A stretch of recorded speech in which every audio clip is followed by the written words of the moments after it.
కోట్లాది హిందువుల మనోభావాలు దెబ్బతినేలా డీడీ నెక్స్ట్ లెవెల్ బృందం గోవింద నామాలను కించపరిచిందని టీటీడీ బోర్డు సభ్యులు భానుప్రకాష్ రెడ్డి పూతలపట్టు ఎమ్మెల్యే మురళీమోహన్ ఆరోపించారు. నిన్న నెక్స్ట్ లెవెల్ చిత్ర బృందానికి లీగల్ నోటీసులు పంపాం. వెంటనే క్షమాపణ చెప్పకపోతే 100 కోట్ల పరువు నష్టం దావా వేస్తాం. గోవింద నామాలను హేళన చేస్తూ సినిమా పాటను రూపొందించారు. పెరిటాసి మాసంలో తమిళులు అధిక సంఖ్యలో తిరుమలకు వస్తారు. అలాంటి ప్రాంతం నుంచే గోవింద నామాలకు అపచారం జరిగింది.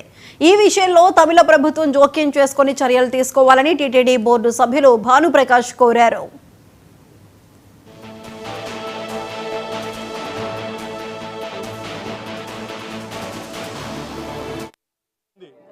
నువ్వేదో నిత్యం నువ్వు కొండకొస్తాను నడిచి వస్తాను అంటున్నావు కదా, రా అలిపిరి దగ్గర రా, తెలుస్తుంది నీ కథ.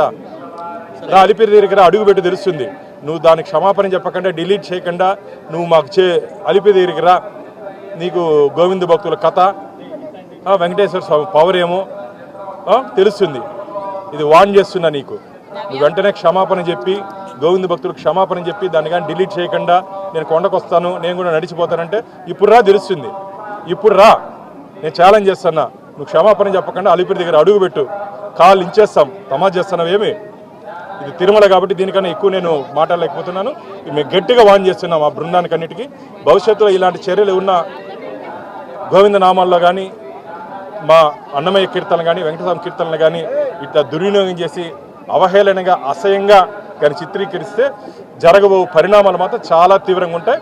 అది అలిపిరిలో తేల్చుకుందాం. సార్, యాక్టర్ సంతానము ఒకటే మాట అన్నాడు, మాకు సెన్సార్ బోర్డు అనుమతి ఇచ్చింది, ముఖ్యంగా కోర్టు కూడా మాకు అడ్డు చెప్పలేదు, కోర్టు నుంచే వచ్చింది కాబట్టి మేము గోవింద భక్తులు అడ్డు చెప్తున్నాం, వెంకటేశ్వర స్వామి భక్తులు అడ్డు చెప్తున్నాం.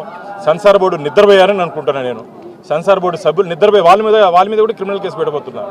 వాళ్ళ మీద కూడా ఎవరెవరు దీంట్లో పాత్రదారులు సూత్రధారులు ఎవరెవరు ఉన్నారో లబ్ధిదారులు, ఒకవేళ డబ్బులు తీసుకుని ఉన్న ఇచ్చారేమో లబ్ధిదారులు పాత్రదారులు సెన్సార్ కానీ ఎవరైనా సరే దీంట్లో ఎవరు ఈ పవిత్రమైనటువంటి గోవింద నామాల పట్ల నిర్లక్ష్యంగా వివరించి అనుమతినిచ్చారో వాళ్ళ మీద అందరి మీద క్రిమినల్. నేను అదే చెప్తున్నాను, పాట పాడినోడు, లిరిక్స్ రాసినోడు, ఆడు ఎగిరినోడు, ఎగిరించినవాడు, దానికి ప్రొడ్యూసరు, డైరెక్టరు, మొత్తం బృందాన్ని నేను దీంట్లోకి తీసుకురాబోతున్నా.